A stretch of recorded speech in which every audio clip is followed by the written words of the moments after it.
तो अभी हम नेक्स्ट टॉपिक के रूप में भारत का अब्बाह तंत्र देखने वाले हैं, ड्रेनेज सिस्टम ऑफ इंडिया देखने वाले हैं। ओके, एक्चुअली मैं इसका थोड़ा सा ओवरव्यू देता हूँ और पूरी डिटेल में इसे फिर तुरंत बाद में देखते हैं। 10-15 मिनट में ओवरव्यू दे देता हूँ।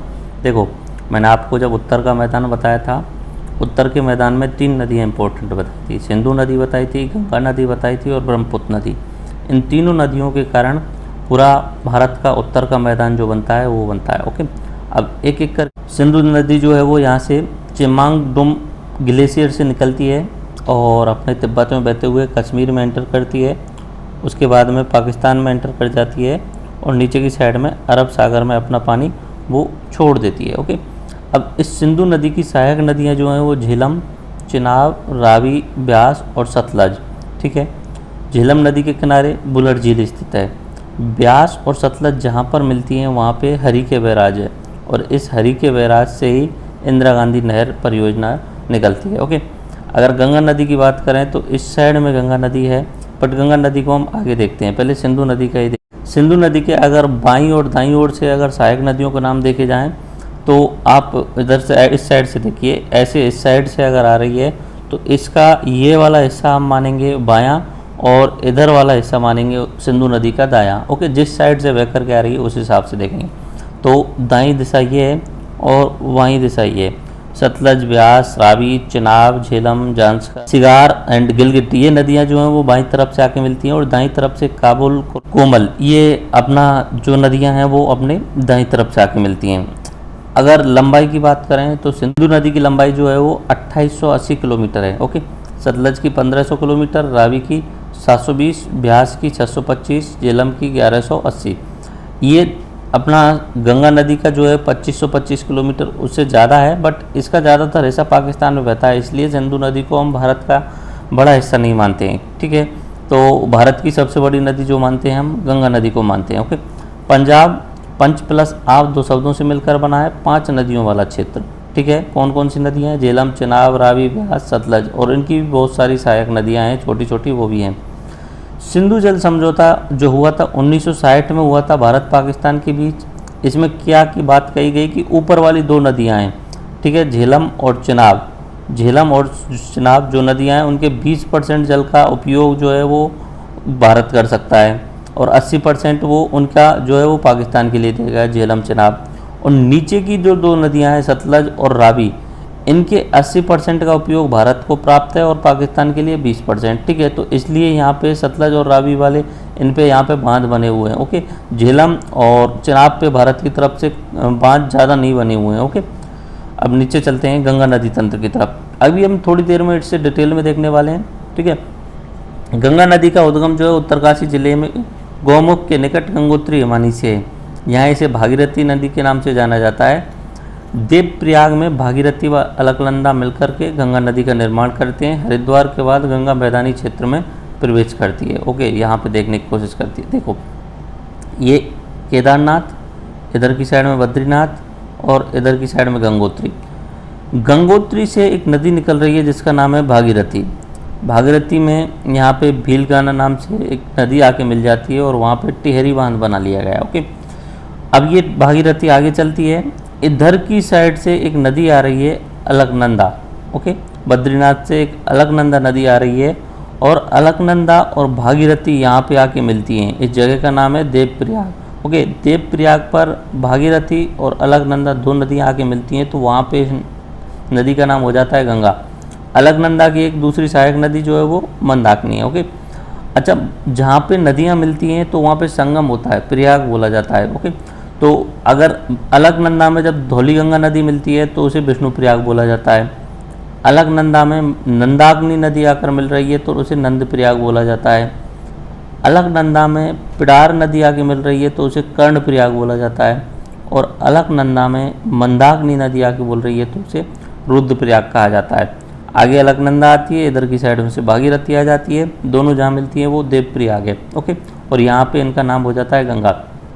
आगे चलते हैं तो ऋषिकेश नाम की एक जगह आती है, आपने नाम सुना ही होगा। उसके बाद में अपना हरिद्वार आता है और इस हरिद्वार के बाद में धीरे धीरे गंगा मैदानी भाग में प्रवेश करती है। इसकी दूसरी सहायक नदी जो है, सबसे बड़ी सहायक नदी जो है वो है यमुनोत्री से निकलने वाली यमुना नदी है, और यमुना नदी की एक सहायक नदी है टोस।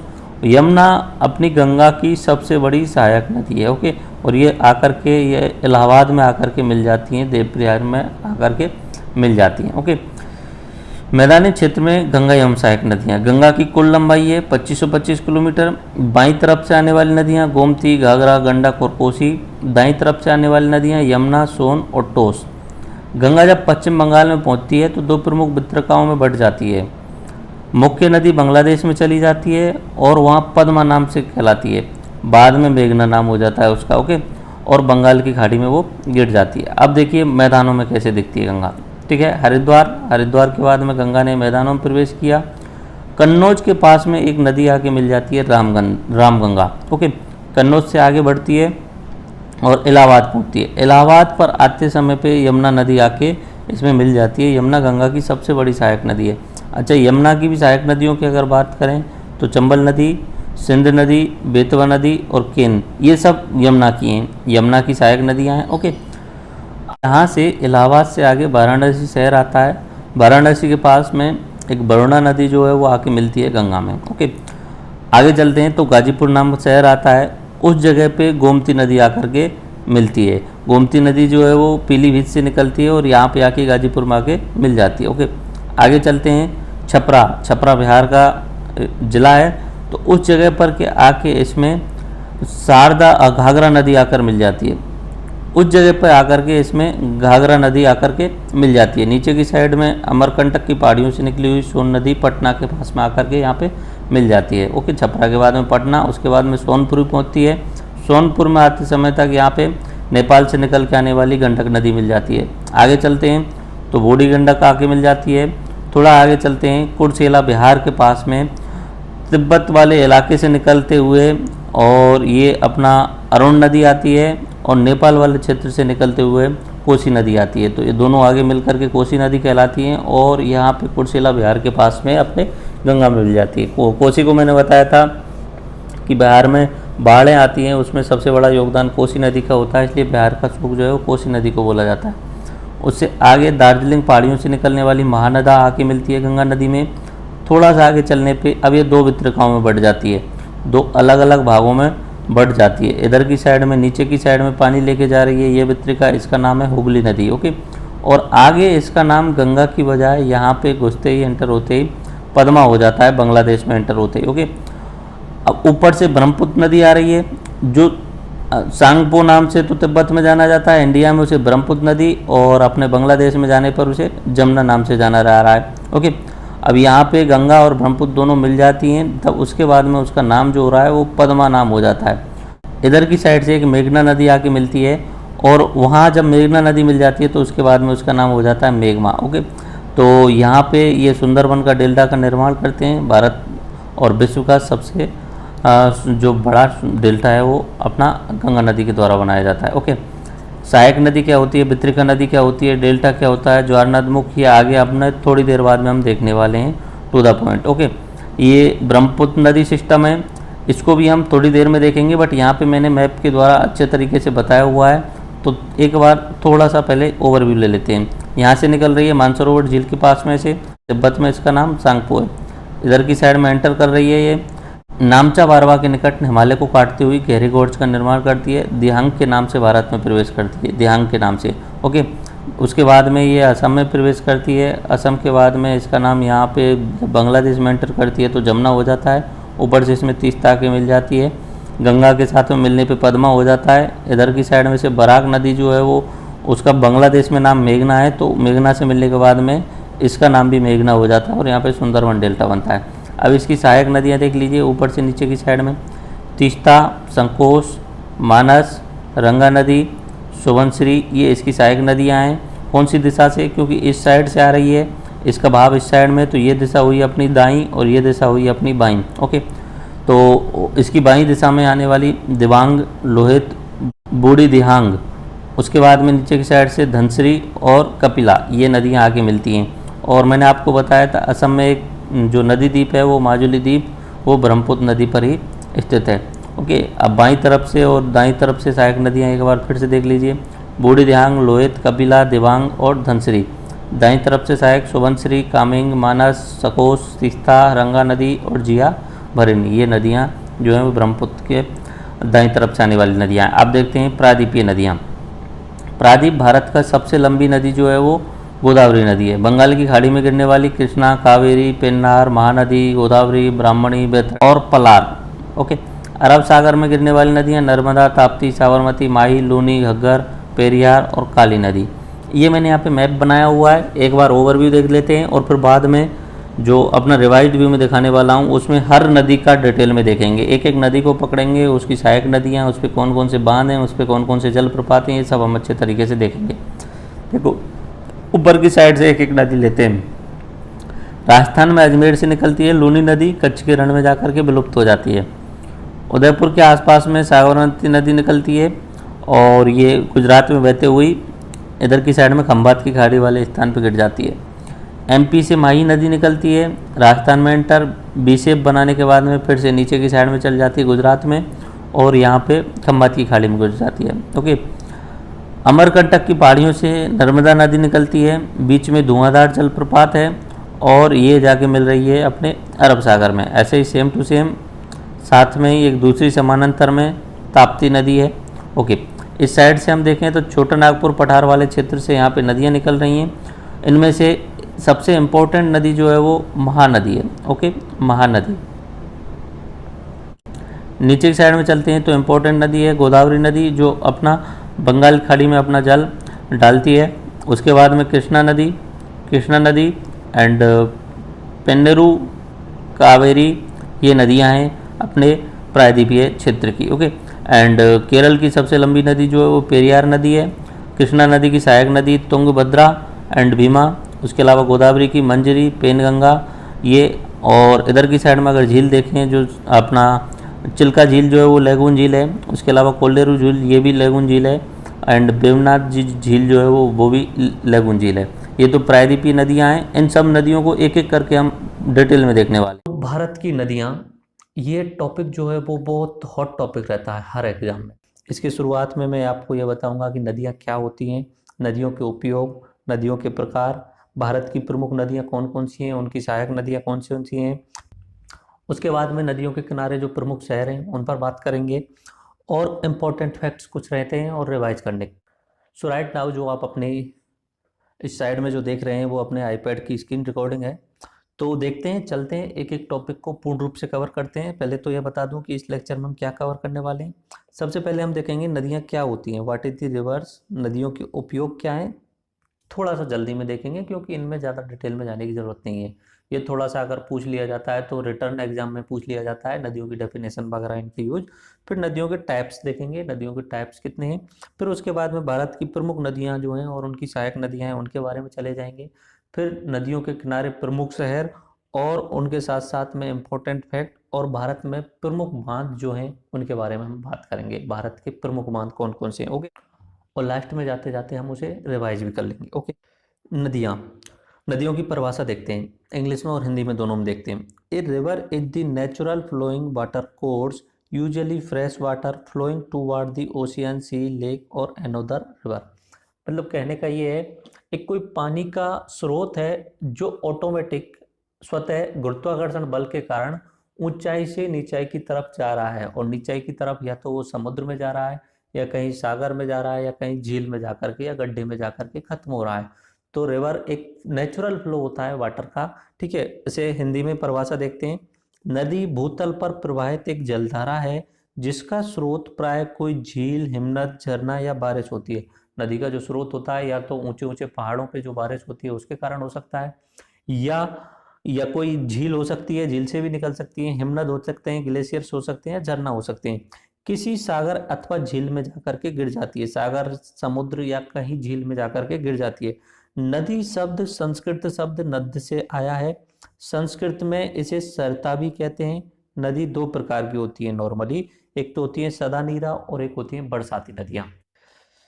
सदा नीरा नदियां मतलब जो 12 महीने जो बहती हैं वो नदियां सदा नीरा, यानी हमेशा बहने वाली नदियां होती हैं। ठीक है। और कुछ होती हैं बरसाती नदियाँ, जब बरसात होती है तब 2-3-4 महीने के लिए बहती हैं। जैसे सदर्न ईराक का एग्जाम्पल देखते हैं, गंगा, यमुना, अमेजन नदी और नील नदी, ये विश्व की नदियाँ हैं और गंगा यमुना भारत की नदियाँ हैं।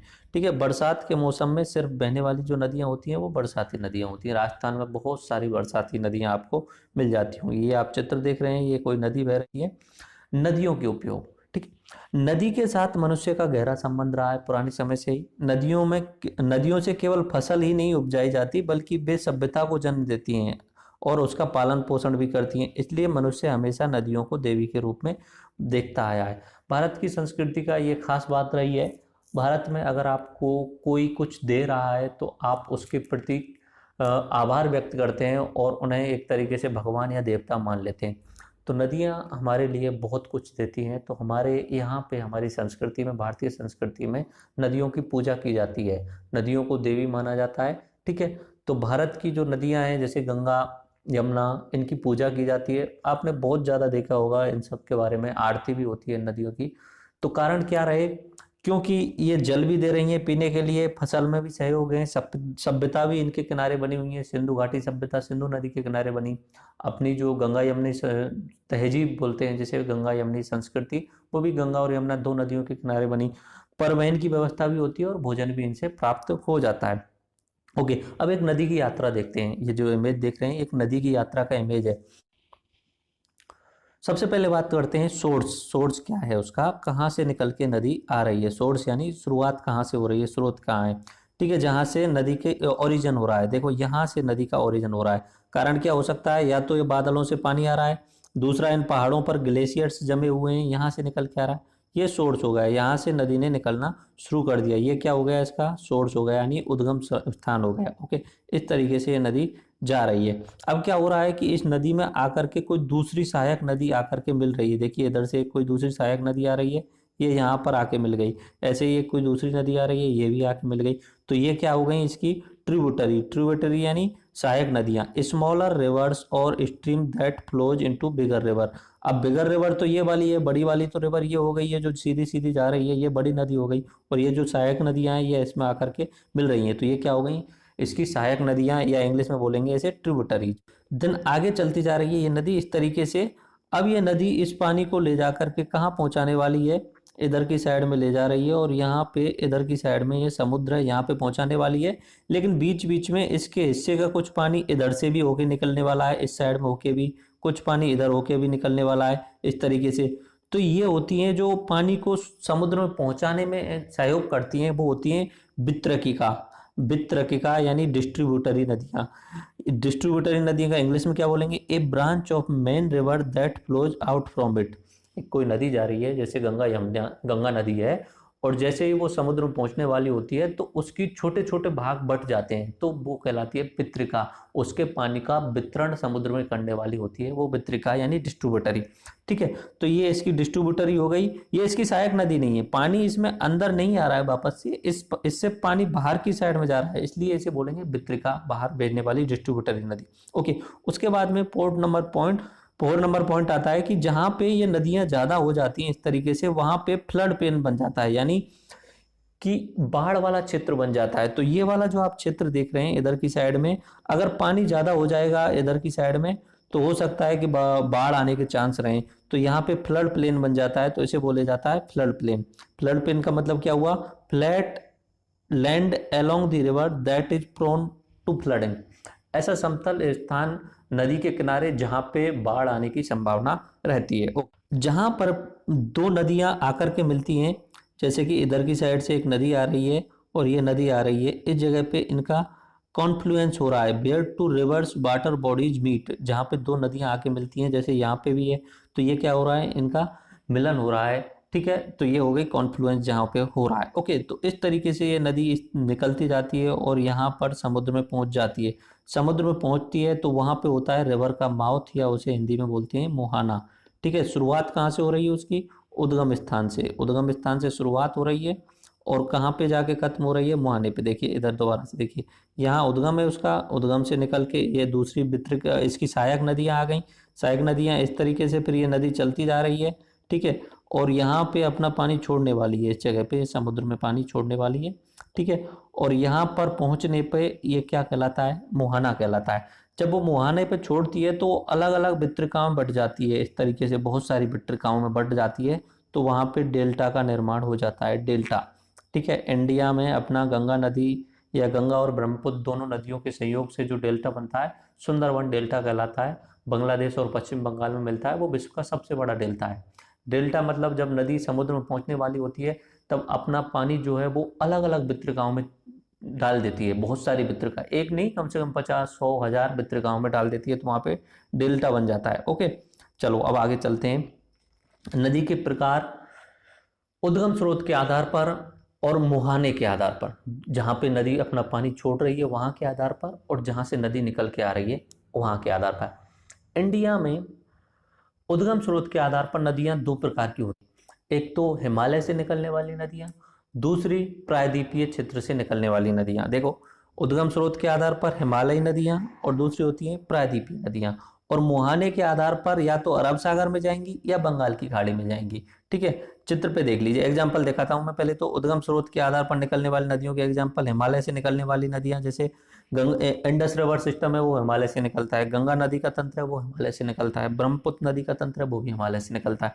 अब प्रायद्वीपीय नदियां, जो प्रायद्वीप नीचे की साइड में मैंने बताया था, अपने भारत का भौगोलिक विभाजन करते समय आपको बताया था 5 भागों में बांटा हुआ है। ऊपर हिमालय, दूसरे नंबर पर उत्तर का मैदान है, तीसरा प्रायद्वीपीय मैदान, प्रायद्वीपीय क्षेत्र है, उसके बाद में मैंने बताया था पूर्वी घाट और पश्चिमी घाट दोनों कंबाइंड में बताया, उसके बाद मैंने आपको रेगिस्तानी क्षेत्र बताया था, तो 5 भौगोलिक भागों में बांटा था, ठीक है। तो उसमें जो तीसरा नंबर है प्रायद्वीपीय पठार, जो है अपना दक्षिण वाले हिस्से में, वहां से जो नदियां निकलती हैं वो प्रायद्वीपीय नदियां, उद्गम स्रोत के आधार पर मैं बात कर रहा हूँ। तो महानदी, गोदावरी, कृष्णा, कावेरी, ये जो नदियां हैं ये उद्गम स्रोत के आधार पे। नीचे की साउथ की नदियों को ऊपर से नीचे याद करने का एक ट्रिक है, वो आपको 4-5 बार बोल देना है और वो आपको याद कर लेना है। महागोदान, कृष्णा, तुंग पे, कावेरी, 1-2 बार आप टाइप कर लीजिए। महागोदान, कृष्णा, तुंग पे, कावेरी, महानदी, गोदावरी नदी, कृष्णा, तुंगभद्रा, पेन्नार और कावेरी, ये साउथ की नदियां हैं। ये ऊपर से नीचे की बात की है मैंने, सबसे ऊपर महानदी, उसके बाद में गोदावरी, उसके बाद में कृष्णा, तुंगभद्रा, पेन्नार और नीचे की साइड में कावेरी, ये आपको याद करने का है। और ये सभी कैसी हैं, प्रायद्वीपीय नदियां। यहाँ पे इमेज लगाया हुआ है, इमेज से देख लीजिए। देखो, जब मैंने भारत का भौगोलिक विभाजन बताया था तब मैंने बताया था कि ऊपर की साइड में हिमालय है, ये हिमालय है अपना, ये पूरा का पूरा हिमालय। हिमालय के बाद में अपना यहाँ पे ये पूरा जो क्षेत्र आता है ये उत्तर का मैदान कहलाता है, जहाँ पे अपना यूपी, बिहार, ठीक है, उत्तर का मैदान कहलाता है। उसके बाद में मैंने बताया था कि इस साइड में पूरा का पूरा बहुत बड़ा पठार है जिसे प्रायद्वीपीय पठार कहते हैं। इन प्रायद्वीपीय पठारों से बहुत सारी नदियां निकलती हैं, इधर जाती हैं और कुछ नदियां इधर भी जाती हैं। तो इन नदियों के कारण यहाँ पे मैदान और तट बन गए हैं। तो ये इधर की साइड में पूर्वी दिशा है तो इसे पूर्वी घाट का मैदान या पूर्वी मैदान बोलते हैं, पूर्वी तट मैदान, और इधर की साइड में पश्चिमी है तो इसे पश्चिमी तट मैदान। और राजस्थान वाला क्षेत्र जो 5वां मैंने आपको बताया था वो अपना रेगिस्तान वाला हिस्सा हो गया। ओके, तो इधर प्रायद्वीपीय क्षेत्र से निकलने वाली नदियां और हिमालय से निकलने वाली उद्गम स्रोत के आधार पे। अब ये निकल के जाएंगी तो नॉर्मली समुद्रों में या तो झीलों में जाके मिल जाएंगी। अब झीलों वाली को छोड़ देते हैं, नॉर्मली जो समुद्रों में जा रही हैं तो वो 2 भाग हैं। इधर की साइड में बे ऑफ बंगाल है यानी बंगाल खाड़ी है, और इधर की साइड में अरब सागर है। तो अरब सागर में जाने वाली नदियां होंगी या बंगाल सागर में जाने वाली नदियां होंगी, ठीक है। तो अरब सागर में मुहाने के आधार पे, मुहाना मतलब जहां पे उसका माउथ खुल रहा है, एंड हो रहा है वहां पे, ठीक है। तो या तो अरब सागर में जाने वाली होंगी या बंगाल खाड़ी में। देखो, सिंधु नदी है, हिमालय से निकल के पाकिस्तान में बहते हुए कहाँ जा रही है, अरब सागर में जा रही है। ओके, नर्मदा नदी है, यहाँ से निकलती है और इधर की साइड में आके अपना अरब सागर में चल जाती है। ऐसे ताप्ती नदी है। गंगा नदी की बात करते हैं। गंगा नदी जो है हिमालय से निकलती है, इधर की साइड में उत्तर प्रदेश, बिहार में, और यहाँ पे 2 भागों में बढ़ जाती है, पश्चिम बंगाल और बांग्लादेश में जाने के बाद में ये कौन सा सागर हो गया, इधर की साइड में बंगाल सागर हो गया। तो गंगा, ब्रह्मपुत्र, गोदावरी और कृष्णा, ये सारी की सारी नदियां इधर की साइड में बंगाल खाड़ी में जाकर के मिलती हैं। तो उद्गम के आधार पर 2 प्रकार का हुआ, हिमालय से निकलने वाली नदियां और प्रायद्वीपीय पठार से निकलने वाली नदियां। और मुहाने के आधार पर 2 प्रकार का हुआ, अरब सागर में जाने वाली नदियां और बंगाल खाड़ी में जाने वाली नदियां। ओके, अब आगे हम चलते हैं। भारत की प्रमुख नदियों का यहाँ पे इमेज है, मैप में आपको एक एक नदी को मैं आपको बताता हूँ। सबसे पहले तो मेजर जो इंपॉर्टेंट नदियां हैं उन्हें देखिए, सबसे इंपॉर्टेंट नदियां कौन कौन सी हैं एक एक करके बात करते हैं। शुरुआत करता हूं मैं ऊपर से, यहाँ से पहले नंबर पे बात करता हूँ, ऊपर की साइड में एक नदी है सिंधु नदी। सिंधु नदी नाम सुना होगा। सिंधु नदी अपने हिमालय से निकलती है, जम्मू कश्मीर में बहते हुए जम्मू कश्मीर के बाद में वो पाकिस्तान में एंटर कर जाती है। पाकिस्तान में एंटर करते हुए पाकिस्तान के पाकिस्तान के बीचों बीच होकर निकलती है और पाकिस्तान की एक तरीके से जीवन रेखा भी कहलाती है और अरब सागर में जाके मिल जाती है। तो उत्तर की साइड में जितनी भी नदियां हैं उन्हें नॉर्मली आप 3 भागों में बांट सकते हो। एक तो इंडस नदी तंत्र, दूसरा गंगा नदी तंत्र और तीसरा ब्रह्मपुत्र नदी तंत्र। ये ऊपर वाला जो क्षेत्र हो गया, ये वाला ये हो गया इंडस नदी तंत्र। इधर की साइड में ये गंगा नदी है, मैं आपको बताने वाला हूँ जैसे यहाँ से निकल रही है। ठीक है, गंगा नदी निकल रही है और इस साइड में अपना यूपी, बिहार, पश्चिम बंगाल और बांग्लादेश में जाते हुए जा रही है। तो ये बीच वाला जो हो गया गंगा नदी तंत्र। और एक नदी और आ रही है ऊपर हिमालय से, पहले चीन में आती है, जिसे चीन में सांगपो के नाम से जाना जाता है, सांगपो नदी। ठीक है, इंडिया में जैसे ही एंटर करती है तो उसे अपना ब्रह्मपुत्र नदी के नाम से जाना जाता है। असम में चलती रहती है। असम के बाद में वो गंगा नदी की सहायक नदी जिसे पद्मा बोला जाता है, जो बांग्लादेश में है, उसमें जाके मिल जाती है। तो तीसरा तंत्र इधर वाला हुआ, ये हो गया अपना ब्रह्मपुत्र नदी तंत्र। तो ऊपर वाली उत्तर वाली नदियां हैं वो 3 नदियां हैं normally, Indus, Ganga and Brahmaputra, जिसे चीन में सांगपो बोला है। बाकी जितनी भी नदियां हैं वो इनकी सहायक नदियां हैं, इनका जो तंत्र है उसी में सहायक बनती है। अच्छा, नदी तंत्र क्या होता है? देखिए, नदी तंत्र अभी मैं आपको बता देता हूँ। एक नदी जा रही है इस तरीके से, कोई बड़ी सी नदी है, ये गंगा नदी है मान लेते हैं। ओके, इस गंगा नदी में एक दूसरी नदी आके मिल रही है, इधर की साइड से यमुना नदी आके मिल गई, यमुना नदी में एक चंबल आके मिल गई। इस तरीके से ऊपर की साइड से और गोमती नदी, गंडक, कोसी, इस तरीके से नदी आ गई। सोम नदी गंगा नदी में आके मिल गई। यमुना नदी में चंबल मिली और चंबल में बनास मिली। इस तरीके से चंबल में पार्वती नदी मिल गई। तो ये पूरा का पूरा जो आप नलिका देख रहे हैं, ये नलिका जैसा बन गया है, ये पूरा का पूरा सिस्टम इस तरीके से ये कहलाता है तंत्र। नलिका तंत्र होता है ना, ऐसे ही नदी तंत्र होता है। एक नदी, उसकी सहायक नदी, फिर सहायक की सहायक नदी, तो पूरा एक सिस्टम सा बन जाता है, चेन जैसी बन जाती है, तो नदी तंत्र कहलाता है। ओके, तो हम इनका ऊपर वाला देखेंगे, ऊपर वाले हिस्से का देखेंगे, उसके बाद में हम नीचे वाली नदियों को। इधर की साइड में 2 इंपॉर्टेंट नदियां होती हैं जो कि अपना पानी जो है वो अरब सागर में ले जाती हैं। एक नर्मदा नदी है, ये नर्मदा नदी है, इस तरीके से जा रही है, एंड दूसरी ताप्ती नदी है, ये रिफ्ट वैली में होकर घूमती हैं, यानी 2 घाटियों के बीच में होकर चलती हैं। नॉर्मली ज्यादातर जो नदियां हैं वो बंगाल की खाड़ी की तरफ अपना पानी ले जाती हैं, लेकिन नर्मदा और ताप्ती जो नदियां हैं वो अपना पानी अरब सागर में ले जा रही हैं। उसका कारण भी ये 2 घाटियों के बीच में होकर के जा रही हैं, तो इन्हें दूसरी साइड में जाने का मौका ही नहीं मिलता है। घाटियां रिफ्ट वैली हैं, उनमें होकर निकल रही हैं। ओके, दक्षिण की ऊपर से नीचे एक एक करके मैंने अभी आपको सूत्र बताया था, महागोदान कृष्णा तुंग पे कावेरी। महागोदान कृष्णा तुंग पे कावेरी, ये आपको मैंने अभी सूत्र बताया था, देख लीजिए। महानदी ये रही, महानदी आपको सबसे ऊपर दिख रही होगी, जो कि छत्तीसगढ़ से निकलती है और अपने उड़ीसा में होते हुए बंगाल खाड़ी में जाके मिल जाती है। गोदावरी, गोदावरी इधर की साइड में। महागोदान महाराष्ट्र से निकलती है, महाराष्ट्र से निकलने के बाद में तेलंगाना, तेलंगाना के बाद में वो एंटर करती है अपना आंध्र प्रदेश में। ओके, और ये अपना बंगाल की खाड़ी में जाके गिर जाती है। फिर उसके बाद कृष्णा, उसके बाद में बताया था कृष्णा नदी। कृष्णा नदी यहाँ से महाराष्ट्र से निकल रही है, महाराष्ट्र से निकलने के बाद कर्नाटक में जा रही है, कर्नाटक के बाद में वो तेलंगाना में जा रही है और तेलंगाना के बाद में घूमते घामते अपना आंध्र प्रदेश में जा रही है। ओके, उसके बाद में कृष्णा की एक सहायक नदी है तुंगभद्रा नदी। तुंगभद्रा नदी ऊपर से नीचे की साइड में मैं बता चल रहा हूँ। फिर कर्नाटक से एक नदी निकलती है जिसे पेन्नार नाम दिया जाता है, ऊपर की साइड में जाती हुई, और ये आंध्र प्रदेश में होके निकल जाती है पश्चिम बंगाल की तरफ। ओके, उसके बाद में एक नदी जो सबसे ज्यादा इंपॉर्टेंट है साउथ की, कावेरी नदी है, जो उस पर विवाद चलता रहता है और आजकल बहुत ज्यादा विवाद चल रहा है कावेरी नदी के पानी पे। कर्नाटक से एक नदी निकलती है कावेरी नदी, और वो तमिलनाडु में एंटर करती है। तमिलनाडु में एंटर करने के बाद में और यहाँ पे अपना पानी छोड़ देती है बंगाल की खाड़ी की साइड में। तो ये ऊपर से नीचे की साइड में नदियां हैं। हाँ, कृष्णा, महागोदान कृष्णा तुंग पे कावेरी, महानदी, गोदावरी, कृष्णा, तुंगभद्रा, पेन्नार और कावेरी, ये ऊपर से नीचे हैं। और अभी इन सभी नदियों का हम डिटेल देखने वाले हैं एक एक करके। ओके, तो एक एक करके हम नदियों को डिटेल देखेंगे, लेकिन सबसे पहले रिवर सिस्टम में ये देख लेते हैं कौन कौन सी नदियों की लंबाई कितनी और अपना पानी कहाँ ले जाकर छोड़ती हैं। देखो, शुरुआत करते हैं इंडस नदी। इंडस नदी की जो ओरिजिनल लंबाई है वो 3180 किलोमीटर है, लेकिन वो इंडिया में सिर्फ 1114 किलोमीटर बहती है। ओके, उसका एरिया काफी बड़ा है।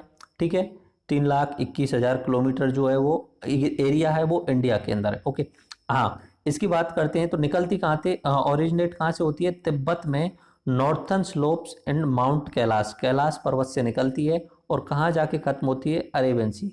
इसके जो फायदा हो रहा है वो कौन कौन सी जगह पे हो रहा है, इंडिया में जम्मू कश्मीर एंड पाकिस्तान पूरा का पूरा। ओके, गंगा नदी दूसरे नंबर पे, गंगा नदी जिसे भागीरथी नदी के नाम से भी जाना जाता है। गंगा नदी की जो लंबाई है वो 2525 किलोमीटर है। भारत में बहने वाली सबसे लंबी जो नदी है वो गंगा नदी है। भारत के अंदर बहने वाली जो सबसे लंबी नदी है वो गंगा नदी है। ओके, उसका बात करते हैं। इसका जो कवर कर रहा है, जो एरिया, जो क्षेत्रफल कवर कर रहा है वो 10 लाख किलोमीटर स्क्वायर के आसपास है, यानी 1.08 मिलियन स्क्वायर। कहाँ से निकलती है, उत्तराखंड में गंगोत्री नामक जगह से निकलती है। कहाँ जाती है, बे ऑफ बंगाल में जाती है। कौन कौन सी जगह को फायदा हो रहा है, यूपी को, उत्तराखंड को, बिहार को और पश्चिम बंगाल को। 4 राज्यों को डायरेक्टली फायदा हो रहा है, बाकी इसकी सहायक नदियां हैं उनके थ्रू फायदा होता है। ओके, अब बात करते हैं गंगा की एक दूसरी सहायक नदी यमुना, जिसे जमुना भी बोला जाता है अपने इंडिया में। ओके, इसकी लंबाई है 1376 किलोमीटर। इसका एरिया कुछ याद नहीं रखना है, लंबाई भी आपको याद नहीं रखनी है। लंबाई सिर्फ और सिर्फ आपको गंगा नदी की याद रखनी है, बाकी किसी की भी याद नहीं रखनी है। ओरिजिनेट आप याद कर सको तो याद कर लेना, गंगा निकल रही है गंगोत्री से, यमुना निकल रही है यमुनोत्री से। गैड़वाल जो जिला है वहां पे यमुनोत्री नामक जगह से निकल रही है और बे ऑफ बंगाल में जाके मिल रही है। किस किस जिलों को, राज्य को फायदा हो रहा है, दिल्ली, हरियाणा एंड यूपी को हो रहा है। ओके, ब्रह्मपुत्र नदी जो है भारत में उसकी लंबाई है 916 किलोमीटर। ओके, उसका जो एरिया है वो काफी है, बट लेकिन आपको याद नहीं रखना है। निकल कहाँ से रही है, तिब्बत में आंगसी ग्लेशियर है। तिब्बत में कौन सा ग्लेशियर है, आंगसी नाम से एक ग्लेशियर है, वहां से निकल रही है। कहाँ जा रही है, बे ऑफ बंगाल में। किस किस जगह को फायदा हो रहा है, असम को और अरुणाचल प्रदेश को। कावेरी नदी जिसे दक्षिण गंगा कहा जाता है, गंगा ऑफ साउथ, कावेरी नदी जो नीचे ही नीचे है, कावेरी नदी, उसे दक्षिण की गंगा कहा जाता है। अभी मैंने बताया था कि वो कर्नाटक से निकल के तमिलनाडु में जाती है और जिस पे विवाद चल रहा है। कावेरी नदी की जो लंबाई है वो 765 किलोमीटर है। दक्षिण की गंगा इसे कहा जाता है, 765 किलोमीटर है। हाँ, एक दो नदियों की लंबाई आपको याद रखनी पड़ेगी, जैसे कावेरी, गोदावरी और गंगा, ये 3 नदियों की तो आपको नाम याद रखनी पड़ेगी। गंगा की 2525, कावेरी की 765 और गोदावरी की 1465। ठीक है, क्योंकि 1465 होने के कारण गोदावरी जो नदी है वो साउथ की सबसे लंबी नदी है। उत्तर की तो गंगा हो गई, लेकिन साउथ में सबसे लंबी नदी हो जाती है गोदावरी। ओके, कहाँ से निकल रही है कावेरी नदी, ब्रह्मगिरी हिल्स इन कोगाडू जिला, कर्नाटक, कोगाडू डिस्ट्रिक्ट है कर्नाटक में, वहां से निकल रही है, बंगाल में जाके मिल रही है, बंगाल खाड़ी में जाके। और फायदा किन को हो रहा है, कर्नाटक और तमिलनाडु। गोदावरी की बात करते हैं। गोदावरी की लंबाई 1465 किलोमीटर। कहाँ से निकल रही है, त्र्यंबकेश्वर महाराष्ट्र से। कहाँ जा रही है, बे ऑफ बंगाल में। कहाँ कहाँ को फायदा हो रहा है, अपना ये आंध्र प्रदेश को फायदा हो रहा है। कृष्णा नदी लंबाई कितनी है, 1400 किलोमीटर। एरिया कुछ याद नहीं रखना। कहाँ से निकल रही है, अपने महाराष्ट्र में महाबलेश्वर से निकल रही है, बे ऑफ बंगाल में जा रही है। फायदा कहाँ कहाँ हो रहा है, महाराष्ट्र और आंध्र प्रदेश को। नर्मदा नदी लंबाई याद करना है, नर्मदा की आप याद कर सकते हो, बीच में मिडिल में आती है तो 1312 किलोमीटर। ओके, कहाँ से निकल रही है, अमरकंटक और मध्य अमरकंटक जो एमपी में, वहां से निकल रही है और अरेबियन सी में जाके मिल रही है। ये नदी उल्टी साइड में बह रही है, याद रखना, इधर की साइड में जा रही है। ओके, अगर बात की जाए कि भारत से निकलने वाली और अरब सागर में जाकर मिलने वाली सबसे लंबी नदी कौन सी होगी, तो ये नर्मदा नदी ही होगी। ठीक है, मतलब अब सिंधु नदी को छोड़ दिया जाए क्योंकि भारत में नहीं बहती ना, वो बहती तो पाकिस्तान में होके भारत पे छोटा सा हिस्सा बहता है। ओरिजिनली भारत से निकलने वाली और भारत के ही थ्रू अगर इधर की साइड में जाकर के मिल जाती है, अरब सागर में जाके मिल जाती है, तो सबसे लंबी नदी कौन सी हो जाएगी, नर्मदा नदी हो जाएगी। ओके, एमपी और महाराष्ट्र को फायदा हो रहा है। ताप्ती नदी की लंबाई 724 किलोमीटर। कहाँ से निकल रही है, बेतुल डिस्ट्रिक्ट महाराष्ट्र से निकल रही है, सतपुड़ा रेंज से अरेबियन सी में जाके मिल रही है। एमपी एंड महाराष्ट्र को फायदा है। महानदी की लंबाई 858 किलोमीटर। सभी नदियों को अभी थोड़ा सा बाद में डिटेल में देखेंगे, एक एक नदी को पकड़ के। कहाँ से निकल रही है, Shiva mountains of Chhattisgarh, bay of Bengal में जाके मिल रही है, झारखंड, छत्तीसगढ़ एंड उड़ीसा को फायदा। बेगाई नदी कोई इंपॉर्टेंट नहीं है, पेरियार नदी और ये बाकी जितनी भी नदी है आप खुद देख लेना, इनका कोई ज़्यादा इंपॉर्टेंट रोल नहीं है। देखो, इसमें एक चीज़ आपने खूब गौर करी हो तो आपको एक चीज़ समझ में आई होगी, जितनी भी नदियाँ निकल रही हैं, जितनी भी नदियों का ओरिजिनेट हो रहा है, वहाँ पे भगवान शिव का इंपॉर्टेंट रोल है। ज़्यादातर नदियों का, त्र्यंबकेश्वर, अमरकंटक, महाबलेश्वर, कैलाश पर्वत, गंगोत्री, ज़्यादातर जगह पे भगवान शिव। तो भगवान शिव शायद उस समय के हिसाब से जो भी कंडीशंस रही होंगी, ज़्यादातर नदियों के जनक उन्हें ही माना जाता है। ओके, आगे चलते हैं। एक सवाल आता है, which is the longest river of India, कि भारत की सबसे लंबी जो नदी है वो कौन सी है, गंगा नदी है या ब्रह्मपुत्र नदी है। एक्चुअली में लंबाई की, टोटल लंबाई की बात की जाए ना, तो सबसे लंबाई में आती है ब्रह्मपुत्र नदी की जो लंबाई है वो ज़्यादा है। लेकिन भारत की अगर पूछा जाए भारत की सबसे लंबी नदी कौन सी है, तो वो गंगा नदी है। देखिए एक एक करके इन नदियों के नाम भी हम देख लेते हैं। गंगा नदी की जो लंबाई है वो अपनी 2525 किलोमीटर है। याद करने में कोई प्रॉब्लम नहीं रहेगी। गंगा नदी की लंबाई जो हो गई 2525 किलोमीटर। गंगा नदी को बना लेते हैं हम, कहाँ कहाँ से निकलती है, कैसे कैसी है। ये गंगा नदी निकल रही है गंगोत्री से, इस तरीके से ये जा रही है अपने यूपी में। यूपी के बाद में अपना बिहार में एंटर होती है। यहाँ पे इसमें यमुना नदी आके मिल जाती है। एक एक नदी का नाम बताते चलिए मुझे, ओके। ये अपना इधर की साइड में यहाँ पे दो वितरिकाओं में बढ़ जाती है। एक नदी नीचे की साइड में ये जा रही है पश्चिम बंगाल में, ये हुगली नदी हो गई। और इधर की साइड में ये जो नदी जा रही है ये पद्मा नदी हो गई, पद्मा, पद्मा नदी। गंगा के नाम यहाँ पे आने के बाद में दो हो जाते हैं। इधर की साइड में हो जाता है इसका पद्मा, और इधर की साइड में नीचे की साइड में जाने पे हो जाता है हुगली नदी, ओके। गंगा की दूसरी सहायक नदी यमुनोत्री से निकलने वाली यमुना, ये आप देख रहे हैं ये यमुना नदी है, ओके। यमुना के साथ साथ में इधर की साइड में ये कौन सी नदी आप देख रहे हैं, ये चंबल नदी है। चंबल की एक सहायक नदी है बनास, ये वाली बनास है, ठीक है। ये पार्वती नदी है। अच्छा एक बार ऊपर देख लेते हैं, उसके बाद प्रैक्टिस करेंगे। ऊपर मैं दोबारा से आपको बनवा देता हूँ सारा का सारा। शुरू करते हैं गंगा नदी से। देखो ये आपको गंगा नदी दिख रही है, ये इस तरीके से ये निकल के आ रही है गंगा नदी, गंगा। एंड यहाँ पे इसमें आके यमुना नदी भी मिल रही है, ये इधर की साइड में गई। एंड ये पश्चिम बंगाल का एक हिस्सा हो गया हुगली नदी, और इधर की साइड में बांग्लादेश में ये हिस्सा हो गया इसका पद्मा नदी नाम से। इसकी दूसरी सहायक नदी यमुना, यमुना, ये यमुना नदी है, ओके। उसकी यमुना नदी की एक सहायक नदी है चंबल नदी, जो एमपी से निकल रही है, एमपी से निकल रही है। एंड ये चंबल नदी कहाँ जाके मिल रही है अपनी यमुना नदी में। चंबल नदी की एक सहायक नदी है बनास, ये बनास पूरे राजस्थान में बहती है। एंड चंबल की दूसरी सहायक नदी है पार्वती, ओके। ये आप प्रैक्टिस करते रहिए मेरे साथ में, ये मोर इंपॉर्टेंट है, बहुत ज़्यादा इंपॉर्टेंट है प्रैक्टिस करना। बाकी तो धीरे धीरे अभी थोड़ी देर बाद में एक एक नदियों को बता दूंगा, ओके। उसके बाद में यमुना नदी की एक और सहायक नदी है जो एमपी से निकलती है और यूपी में जाकर के यमुना नदी में जाकर के मिल जाती है। एक सहायक नदी इधर की साइड में गंगा नदी की बात करते हैं, सोन नदी है, सोन नदी गंगा नदी की सहायक नदी है, और बिहार में जाकर के मिल जा रही है गंगा नदी में, ओके।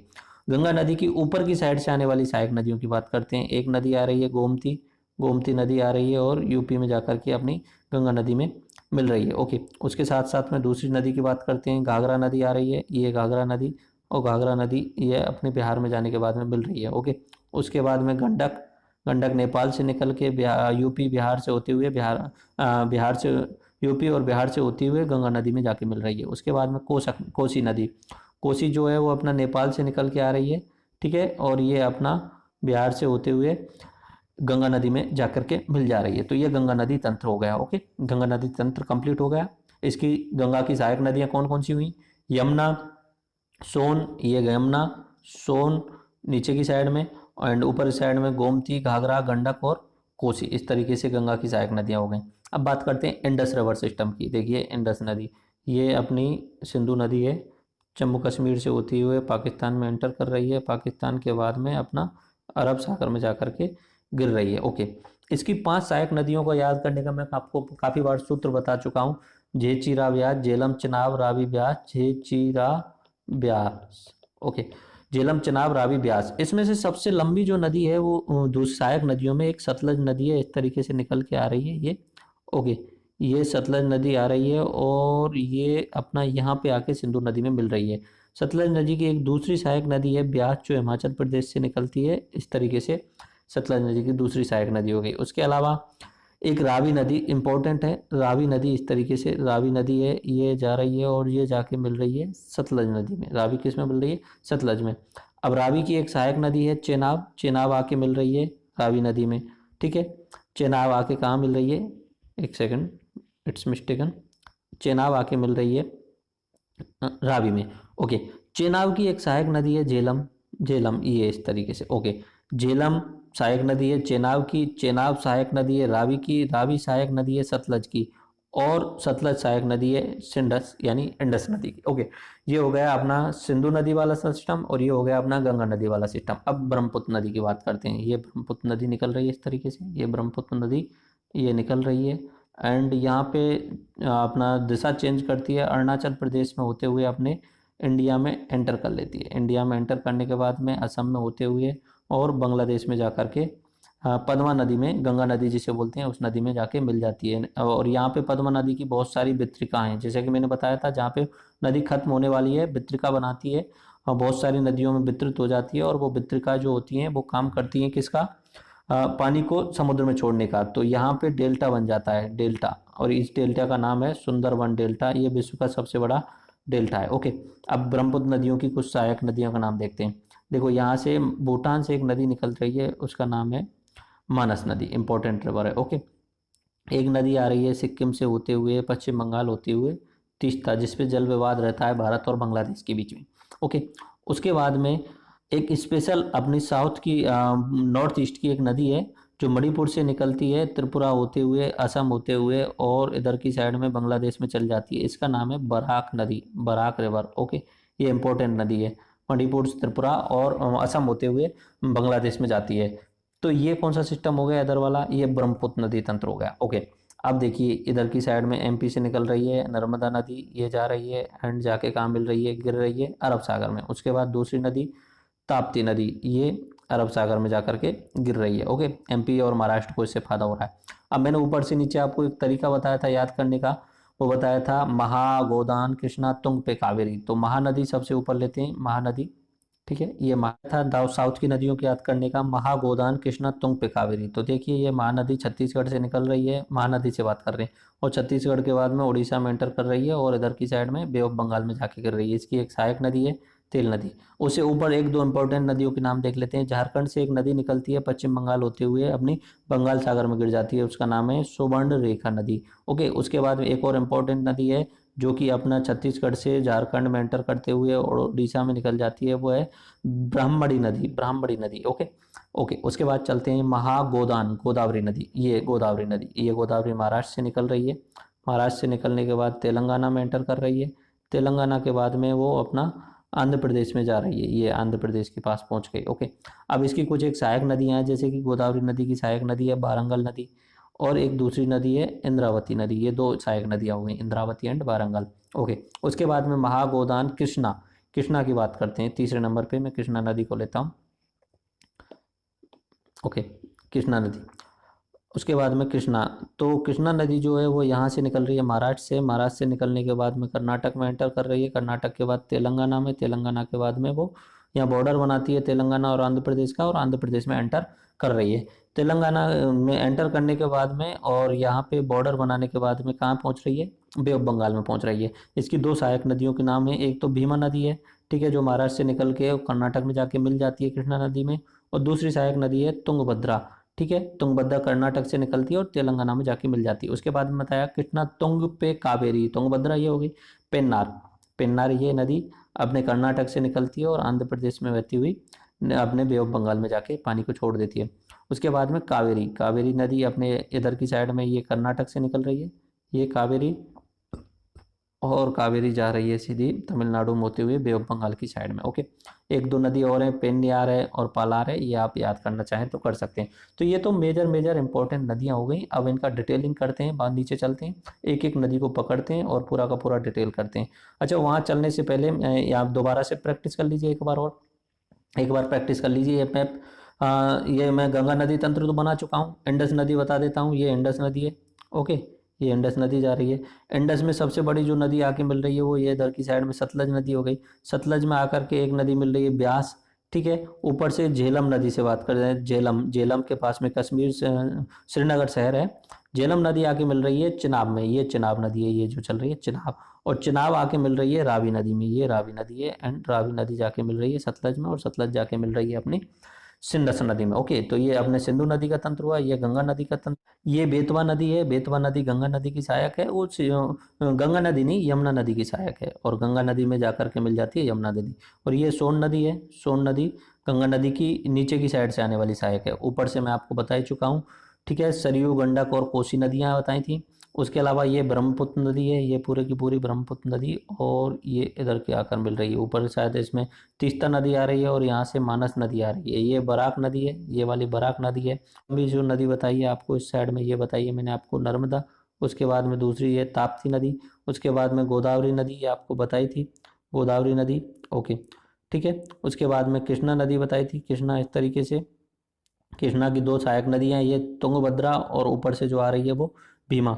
उसके अलावा मैंने आपको बताया कृष्णा तुंग पे पेन्नार, ये कौन सी है, पेन्नार नदी है, और ये अपनी लास्ट में कावेरी नदी। ओके, ये कावेरी नदी। तो इसमें सबसे लंबी कौन सी हो गई, गंगा नदी। उसके बाद में दूसरे नंबर पे साउथ की जो सबसे लंबी हो जाएगी वो गोदावरी। वैसे दूसरे नंबर पे गोदावरी आ रही है, और लेकिन साउथ की भी दूसरे नंबर पे कौन सी हो जाएगी, साउथ की तो पहले नंबर पे होगी गोदावरी, तो ये पहले नंबर पे साउथ की। और साउथ की गंगा किसे बोला जाता है, कावेरी को। साउथ की गंगा किसे बोला जाता है, साउथ की गंगा।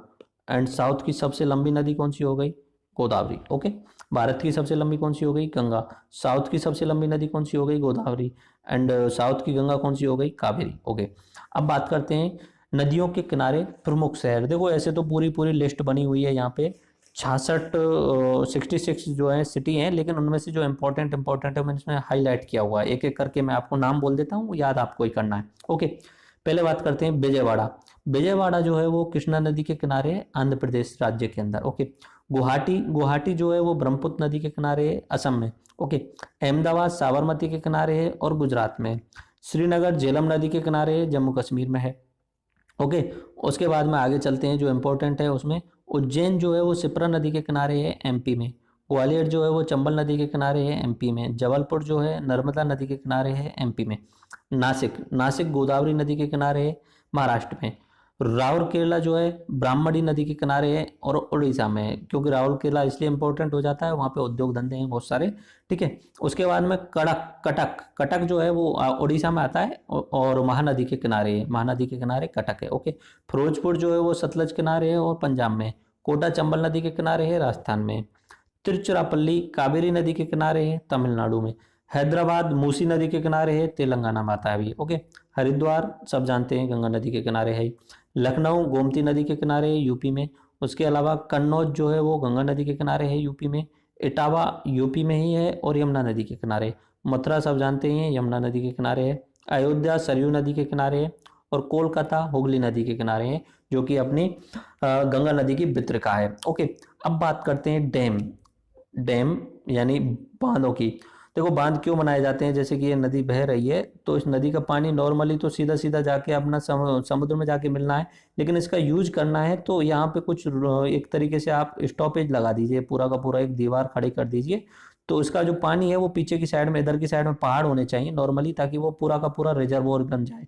यहाँ जलाशय बन जाता है पीछे की साइड में, और पानी का भंडारण किया जा सकता है और उसका उपयोग किया जा सकता है, पीने में किया जा सकता है, हाइड्रो इलेक्ट्रिक यानी बिजली बनाने में किया जा सकता है, सिंचाई में उपयोग किया जा सकता है। तो इसलिए बांध बनाए जाते हैं। बांधों को अपने जो पहले प्रधानमंत्री थे जवाहरलाल नेहरू, उन्होंने बोला था कि बांध आधुनिक भारत के मंदिर हैं। ओके, तो यहाँ पे जलाशय बन जाता है और ये एक तरीके से बांध तो बनता ही है, बांध के पीछे भी एक झील बन जाती है, रिजर्वोयर बन जाता है। तो जो 5 इंपॉर्टेंट बांध हैं उनके बारे में बता देता हूँ। सबसे पहले बात करते हैं टेहरी बांध के बारे में। टेहरी बांध जो है वो भारत का सबसे ऊंचा बांध है, टेहरी बांध। अभी मैं आपको नदी आएंगी नीचे की साइड में, उनमें आपको बता दूंगा। टेहरी बांध की जो ऊंचाई है वो 260 मीटर है। ओके, उसके बाद में आता है भाखड़ा लागन बांध। ठीक है, भाखड़ा अलग है और नागल दोनों ही थोड़ी थोड़ी दूरी पे हैं, और इनकी ऊंचाई जो है भाखड़ा की वो 226 मीटर है। ओके, ये दूसरे नंबर पे आता है ऊंचाई के मामले में।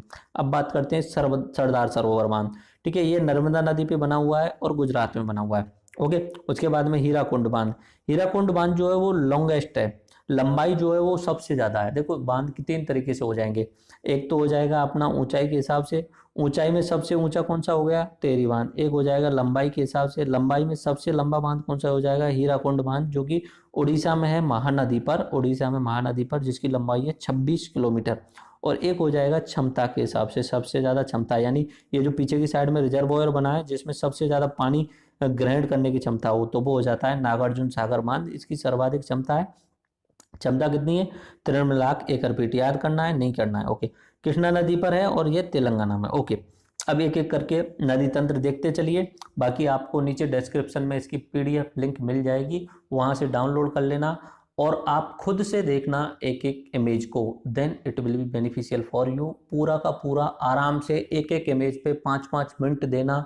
आप इस तरीके से रट जाओगे इन सारी चीज़ों को कि बाद में आपको प्रॉब्लम नहीं आएगी, क्योंकि इतने अच्छे इमेज हैं, ये इंटरनेट से मैंने उठाए हुए हैं कहीं ना कहीं से।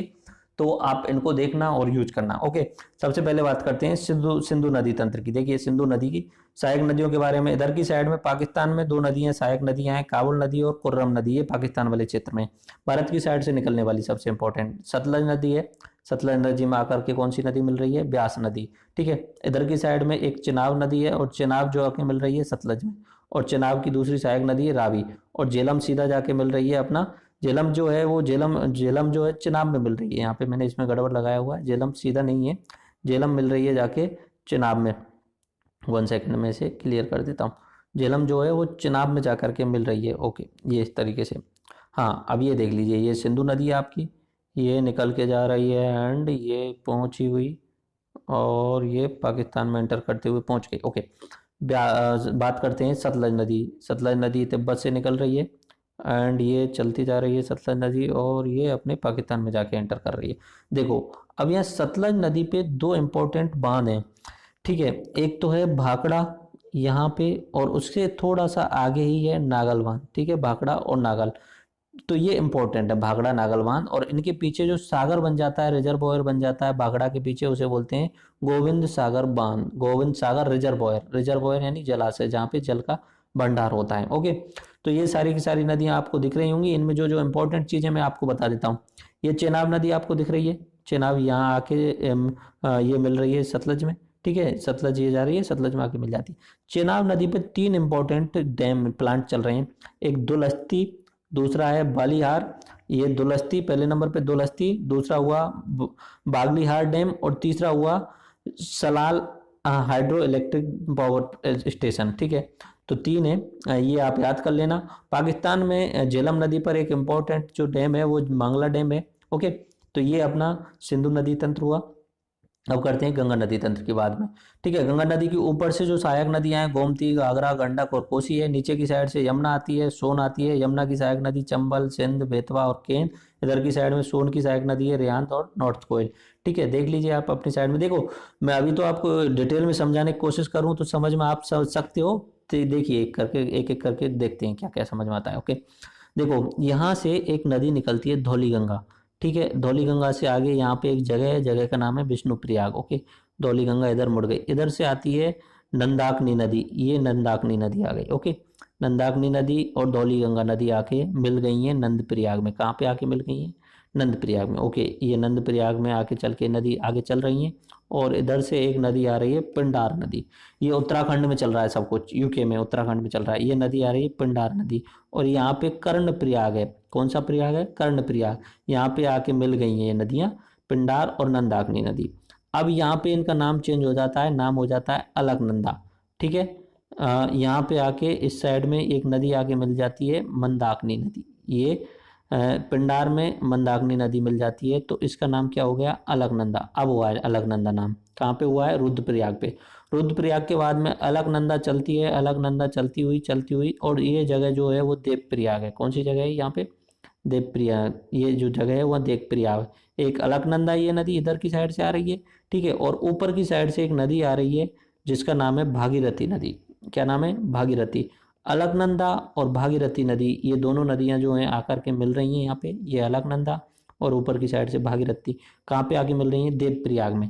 ठीक है, और यहाँ पे इस नदी का नाम क्या हो जाता है? गंगा नदी। कहाँ पे हो रहा है ये नाम? देवप्रयाग पर आकर के इसका नाम हो रहा है भागीरथी। ओके, अब ये जो भागीरथी नदी मैंने वो देवप्रयाग पे आकर के इसका नाम गंगा हो रहा है, क्योंकि भागीरथी और अलकनंदा आके मिल रही है। अब ये जो भागीरथी नदी मैंने यहाँ से बताई है आपको, इस भागीरथी नदी पर यहाँ पे एक डैम बना हुआ है। भागीरथी नदी पर डैम बना हुआ है उत्तराखंड में, और इस डैम का नाम है टेहरी बांध, टेहरी डैम। और ये सबसे ऊंचा डैम है, अभी थोड़ी देर पहले मैंने आपको बताया था। ओके, इस तरीके से मैंने ये गंगा का जो इनिशियल कंडीशन थी वो आपको बता दी। ओके, आगे चलते हैं अभी हम। गंगा नदी की दूसरी सहायक नदी जो मैंने आपको बताई थी यमुना नदी, ये आ रही यमुना नदी। पेन चेंज कर देता हूँ मैं। ओके, ये यमुना नदी आ रही है। यमुना नदी आकर के यूपी में चलती है, और ये कहाँ जाके मिल रही है? इलाहाबाद में जाकर के किस में मिल गई? गंगा नदी में जाकर के मिल गई। ओके, अब गंगा नदी की और अन्य सहायक नदी एक सोन नदी है। सोन नदी ये रही, सोन ये रही सोन नदी। ओके, ऊपर से कौन कौन सी नदी आ रही है? एक आ रही है रामगंगा नदी, इस रामगंगा नदी पे कौन सा डैम बना हुआ है? रामगंगा डैम बना हुआ है। कहाँ पे बना हुआ है? उत्तराखंड में बना हुआ है। रामगंगा के बाद में दूसरी एक और नदी इधर की साइड में आप देखिए, ये नदी आ रही है गोमती नदी। गोमती नदी के किनारे लखनऊ शहर भी बसा हुआ है, और गोमती नदी गंगा की सहायक नदी है ऊपर की साइड से। उसके बाद में एक नदी आ रही है जिसका नाम है घाघरा, ठीक है, यूपी में बहती हुई, और यहाँ पे आके गंगा नदी में मिल रही है घाघरा नदी, ये भी गंगा की सहायक नदी हो गई। एक नदी आ रही है गंडक, और एक आ रही है कोसी। ओके, ये ऊपर की साइड में हो गई। रामगंगा, गोमती, घाघरा, गंडक, कोसी, ये ऊपर से सहायक नदियां हो गई। नीचे से सहायक नदियां कौन सी बताई थी? यमुना, सोन, ये दो सहायक नदियां बताई थी। अब यमुना की सहायक नदियां देखते हैं। ये नदी आ रही है चंबल नदी, ठीक है, यहाँ पे एक बांध बनता है एमपी में गांधी सागर। उसके बाद में अपने राजस्थान में एंटर करते ही बनता है राणा प्रताप सागर। बाकी तो मैं बता चुका हूँ, जवाहर सागर और कोटा बैराज। उसके बाद में ये नदी चलती है और नदी जाके यमुना नदी में मिल जाती है टावा के पास में। ओके, इस नदी की सहायक नदियां हैं बनास वगैरह, पर वो इंपॉर्टेंट नहीं है, इतना नहीं देख रहे हैं उनके बारे में। ओके, उसके बाद में एक सिंध नदी आती है, एंड इस तरीके से यहाँ पे अटल सागर रिजर्वॉयर यहाँ बना हुआ है, एंड उसके बाद में ये यमुना नदी में जाके मिल जाती है। एक नदी आ रही है बेतवा, बेतवा भी यमुना की सहायक नदी है। और उसके बाद में एक नदी आ रही है केन, केन भी यमुना की सहायक नदी है। तो कौन कौन सी चार यमुना की सहायक नदी हमने देखी? चंबल, सिंध, बेतवा और केन। ये किसकी हुई है? यमुना की हुई है, गंगा की नहीं है। यमुना है वो गंगा की सहायक नदी है। तो ये अपना गंगा तंत्र कंप्लीट हुआ। ओके, इसमें आप देख लीजिए, ये रिहांद नदी है, ये सोन की सहायक नदी है, इस पे रिहांद डैम बना हुआ है। और सोन की दूसरी सहायक नदी जो है वो नॉर्थ कोयल है, और इस पे भी नॉर्थ कोयल नाम से एक प्रोजेक्ट बना हुआ है। ओके, तो ये बहुत सारे डैम बने हुए हैं। रामगंगा नदी पे रामगंगा डैम बना हुआ है। गांधी सागर डैम जो है अपनी चंबल नदी पे, राणा प्रताप सागर डैम जो है चंबल नदी पे बना हुआ है। अच्छा, अब चलते हैं ब्रह्मपुत्र नदी की तरफ। ओके, अब ब्रह्मपुत्र नदी पे चलते हैं। देखो, ब्रह्मपुत्र नदी पे ऊपर की साइड से ये चार पांच इंपॉर्टेंट नदियां आती हैं, तीस्ता, रैडक, मानस, धनश्री और सुबनश्री। नीचे की साइड से आती हैं देवांग, लोहित, धनश्री और कोपली, ये नीचे की साइड से आने वाली नदियां हैं। और तीस्ता की एक सहायक नदी है वो रंगित नदी है। देख लीजिए ब्रह्मपुत्र नदी का। ब्रह्मपुत्र नदी इंडिया में एंटर की, इंडिया में एंटर करने के बाद में अरुणाचल प्रदेश से एंटर करने के बाद असम में जाएगी, असम से निकलने के बाद में ये अपना असम में चल रही है, असम में असम असम असम, उसके बाद में बांग्लादेश में एंटर कर गई, और वो बांग्लादेश में गंगा नदी जिसे पद्मा बोला जाता है वहां पे जाके उनसे मिल गई। ओके, अब इसकी कुछ सहायक नदियों के बारे में बात करते हैं जो इंपॉर्टेंट सहायक नदी है। देखो, एक नदी आ रही है इधर की साइड से, ये नदी ये है, ये नाम है लोहित, इंपॉर्टेंट है। लोहित किसकी सहायक नदी हो गई? लोहित सहायक नदी हो गई अपनी ब्रह्मपुत्र नदी की। इस लोहित नदी की एक सहायक नदी है, उसका नाम है देवांग, ये यहाँ पे आके मिल जाती है, इसका नाम हो गया देवांग। ओके, लोहित और देवांग ये अरुणाचल प्रदेश में से बहते हुए असम में आने पर कहाँ मिल जाती हैं? यमुना ब्रह्मपुत्र नदी में मिल जाती हैं। ओके, इसकी साइड नीचे की साइड में एक इंपॉर्टेंट नदी है, नीचे की सहायक धनश्री है उसका नाम। दूसरी इंपॉर्टेंट है जो गुवाहाटी के आसपास में मिलती है, कोपली नदी है। अब ऊपर से देखते हैं, ऊपर से इंपॉर्टेंट नदियों में सबसे पहले सुबनश्री नदी है। सुबनश्री पे सुबनश्री डैम बना हुआ है इस तरीके से। सुबनश्री एक हुई सुबनश्री नदी, दूसरी हुई कमेंग नदी, उसके बाद तीसरी हुई धनस नदी, चौथी हुई मानस नदी। ये मानस भूटान से होते हुए यहाँ पे आगे मिल जाती है, बाकी अन्य सहायक नदियां हैं। उसके बाद में एक रैडक नदी सहायक हुई, और उसके बाद में एक नदी हुई तीस्ता। तीस्ता इस तरीके से आ रही है पश्चिम बंगाल से बांग्लादेश में होते हुए मिल जाती है। और तीस्ता की एक सहायक नदी है वो रंगीत। क्यों रंगीत इंपॉर्टेंट क्यों है? रंगीत नदी पे रंगीत डैम बना हुआ है, और रंगीत जो नदी है वो सिक्किम से ओरिजिनेट हो रही है। अच्छा, पूछा जाता है सिक्किम से निकलने वाली नदियां कौन कौन सी हैं? तो तीस्ता और रंगीत। अच्छा, कौन कौन सी नदियां जो भूटान से होकर आ रही हैं? रैडक नदी और अपनी मानस नदी और धनश्री नदी, ये तीन नदियां जो हैं वो निकल के आ रही हैं भूटान से। ओके, इस तरीके से ये अपने ब्रह्मपुत्र नदी हुई। ओके, अब बात करते हैं दामोदर नदी के बारे में। आप अपनी स्क्रीन पर देखते चलिए, मैं पूरी स्क्रीन पर अभी यही लगाया हुआ है, ठीक है। दामोदर नदी, देखिए दामोदर नदी छोटा नागपुर के पठार से निकल रही है, और छोटा नागपुर के पठार झारखंड से बहते हुए इधर की साइड में यहाँ पे एक डैम बनता है पंचेत डैम, और जाकर के जो गंगा की दूसरी जो वितरिका थी हुगली में जाकर के मिल जाती है, और यहाँ पे अपना पश्चिम बंगाल जो बंगाल सागर है वहाँ पे उसका पानी चला जाता है। ओके, तो ये हो गई दामोदर नदी। कहाँ से निकल रही है? छोटा नागपुर पठार से निकल रही है, हुगली नदी में मिल जाती है। हुगली नदी पानी जो है वो कहाँ छोड़ देता है? बंगाल सागर में छोड़ देता है। तो झारखंड और वेस्ट बंगाल दो इसके लिए इंपॉर्टेंट पहले से हो गए। बाकी इन पे कुछ एक सहायक नदियां हैं, बराकर, जमुनिया, साली, ये आपको इतना ज़्यादा इंपॉर्टेंट याद मत रखना। अच्छा, लूनी नदी, लूनी की सहायक नदी आपको पता ही होगा, जोजली, लिल्ली, बांडी, सुकड़ी, जवाई, सागी, ये इंपॉर्टेंट नदियां हैं। लूनी निकल कहाँ से रही है? अपने राजस्थान में अजमेर से निकलती है। आपको पता है होगा, नागबाड़ियों से निकलती है अजमेर में अरावली पर्वतमाला से। निकलने के बाद में वो इस तरीके से अपने राजस्थान में, पश्चिमी राजस्थान में बहती हुई पश्चिमी राजस्थान में बह रही है और इधर की साइड में रन ऑफ कच्छ में जाके खत्म हो जाती है। ओके, रन ऑफ कच्छ में, ये गुजरात का हिस्सा है। रन ऑफ कच्छ यहाँ दलदली भूमि है। ओके, इसकी सहायक नदियां हैं जोजड़ी, लीलड़ी, ये आपको मैं बता चुका हूँ, जोजड़ी, लीलड़ी और सुगड़ी, ये अपना ज़्यादा याद नहीं रखना है। ओके, इसमें जवाई जवाई बांध जो है वो जवाई नदी पर वो इंपॉर्टेंट है, जवाई बांध। ठीक है, आगे चलते हैं। कहाँ पे खत्म हो रहा है इसका मुहाना, कहाँ पे? रन ऑफ कच्छ गुजरात में। ओके, अगली इंपॉर्टेंट नदी नर्मदा नदी।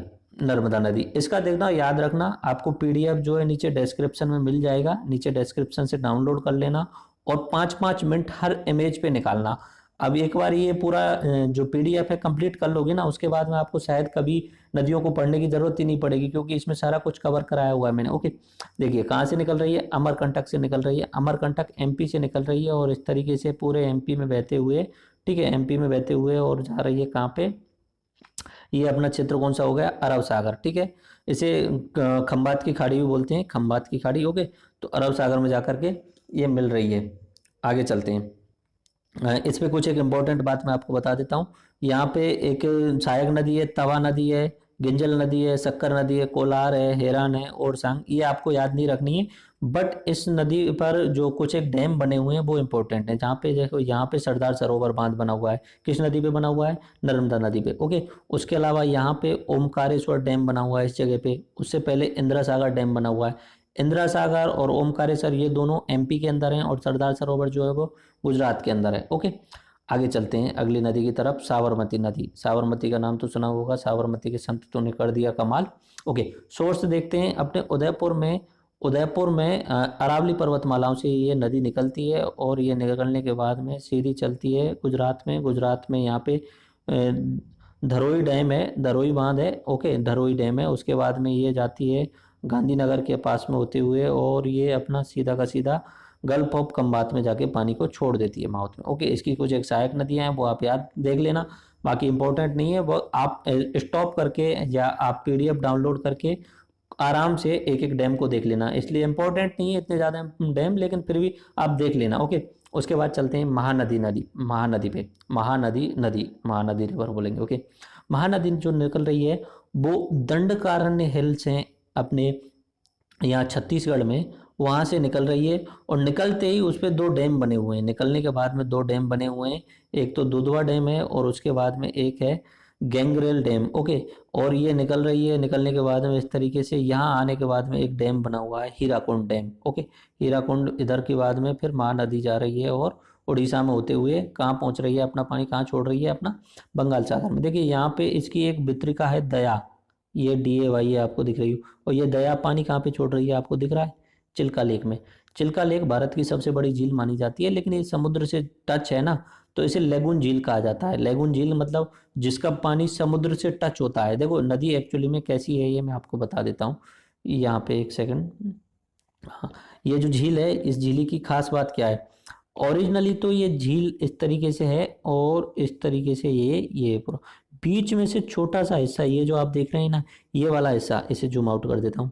ये छोटा सा हिस्सा जो है वो क्या है कि समुद्र से टच है, थोड़ा सा हिस्सा है, तो समुद्र का पानी भी इसके अंदर आ जाता है। और इधर की साइड से दया नदी जो महानदी की वितरिका है वो भी इसमें पानी छोड़ रही है। दूसरी भी है कोई भार्गवी नदी, ये भी इसी में पानी छोड़ रही है। तो ये लेगून नदी है, ठीक है, लेगून नदी जो समुद्र के साथ में टच होती है। ओके, यहाँ से जैसे टच हो रही है। ओके, अब चलते हैं आगे अगली नदी की तरफ। अगली नदी है, इसकी कुछ सहायक नदियां आप देख सकते हैं। तेल नदी इसकी सहायक नदी है। हीराकुंड डैम में आपको स्पेशल बात बता ही चुका हूं इसके बारे में। आगे चलते हैं बराक नदी। बराक नदी, ओके, बराक नदी जो मैंने आपको बताया था थोड़ी देर पहले, ये पूर्वोत्तर राज्यों की सबसे इंपॉर्टेंट नदी है। जैसे मणिपुर से निकलती है, मणिपुर में, मणिपुर की पहाड़ियाँ हैं, मणिपुर में सेनापति डिस्ट्रिक्ट है, वहाँ से ये निकल रही है, इस साइड में मणिपुर में बह रही है। इसमें कोई दूसरी नदी या दूसरी नदी सहायक मिल रही है यहाँ पे, उसके बाद में ये मुड़ रही है और असम में जा रही है। और असम के बाद में ये असम से सीधा निकल के ये बांग्लादेश में जाती है। और जो गंगा नदी मैंने बताई थी बांग्लादेश में, या मेघना नदी उसे बोला जा रहा है यहाँ पे, उसकी एक वितरिका है पद्मा और मेघना इस तरीके से। तो यहाँ मेघना नदी में जाकर के मिल जाती है, ये बराक नदी है, ये इंपॉर्टेंट है। मणिपुर में और अपने असम में बह रही, मणिपुर में और इसका छोटा सा हिस्सा मिजोरम में भी है। ओके, त्रिपुरा में नहीं है इसका हिस्सा, मणिपुर, मिजोरम और असम में बहने वाली है। बराक नदी, ये इंपॉर्टेंट है, बहुत इंपॉर्टेंट है, पूर्वोत्तर राज्यों की एक इंपॉर्टेंट। उसके बाद करते हैं हम महादाई नदी। महादाई नदी, देखो ये छोटी सी नदी है लेकिन दो राज्यों के बीच इसमें विवाद चलता रहता है, कर्नाटक और गोवा में, तो ये इंपॉर्टेंट नदी हो जाती है। ठीक है, भीमगढ़ से निकल रही है, भीमगढ़ से निकलने के बाद में ये गोवा में एंटर कर रही है, गोवा में इसका नाम मांडवी नदी हो जाता है और अरब सागर में अपना पानी छोड़ देती है। इधर की साइड में एक मलप्रभा नदी आपको दिख रही होगी, मलप्रभा नदी। अब क्या है, कर्नाटक वाले चाहते हैं कि इसका जो पानी है महादाई नदी का एक प्रोजेक्ट के थ्रू इस मलप्रभा नदी में मिला दिया जाए, लेकिन उस पर विवाद चलता रहता है गोवा और कर्नाटक के बीच में। ओके, महादाई के बाद में हम चलते हैं बैतरणी नदी। बैतरणी नदी मैंने आपको बताया था कि इंपॉर्टेंट नदी है, उड़ीसा की है। ये यहाँ से निकल रही है गुप्त गंगा हिल्स से, गुप्त गंगा की पहाड़ियाँ से, केंजोर डिस्ट्रिक्ट है उड़ीसा में, वहाँ से निकल रही है इस तरीके से घूमते घामते और जाके मिला रही है अपना पानी, कहाँ पे छोड़ रही है, बे ऑफ बंगाल में। ठीक है, तो धामरा पोर्ट के पास में ये छोड़ रही है, बे ऑफ बंगाल में। तो इस पे कुछ एक सहायक नदियां हैं, वो आप देख लेना आराम से। ओके, आगे चलते हैं। साउथ की जो सबसे इंपॉर्टेंट नदी है गोदावरी नदी, साउथ की सबसे लंबी नदी जो मैंने आपको बताई थी। निकल कहाँ से रही है, महाराष्ट्र में त्र्यंबकेश्वर नामक जगह से।